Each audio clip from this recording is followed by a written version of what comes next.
大家好，我是林子。现在天气比较干燥，小孩子又容易咳嗽。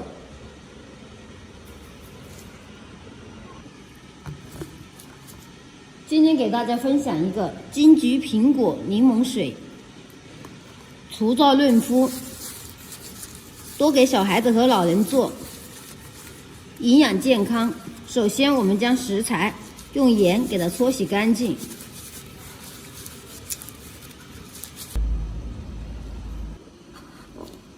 苹果半个，去掉中间的核，然后给它切成小块。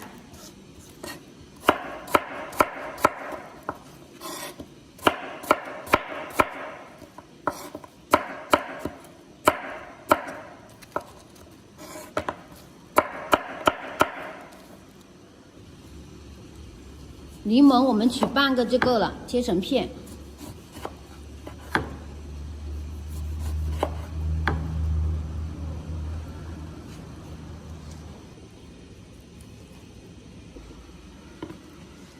金桔我们给它2头打上10字花刀，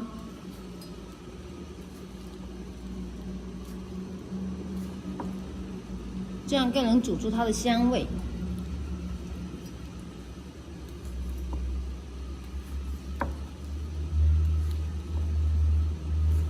划好之后，给它放入锅中。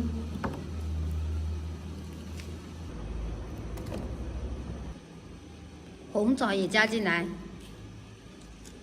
再加入适量的老冰糖，加入适量的纯净水，大火烧开之后，中火煲15分钟。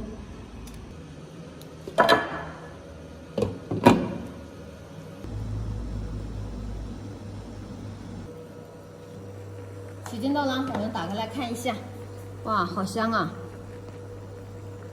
这个时候我们的汤已经变成这样的金黄色，然后我们将火关掉。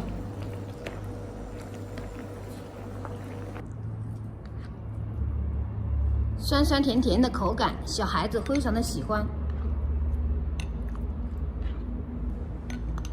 如果你喜欢的话，也赶紧收藏起来试做吧。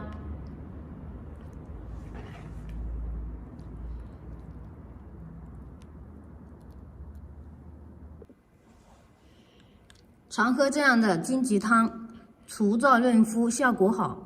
好了，今天的视频就分享到这里了，我是林子，谢谢大家的支持。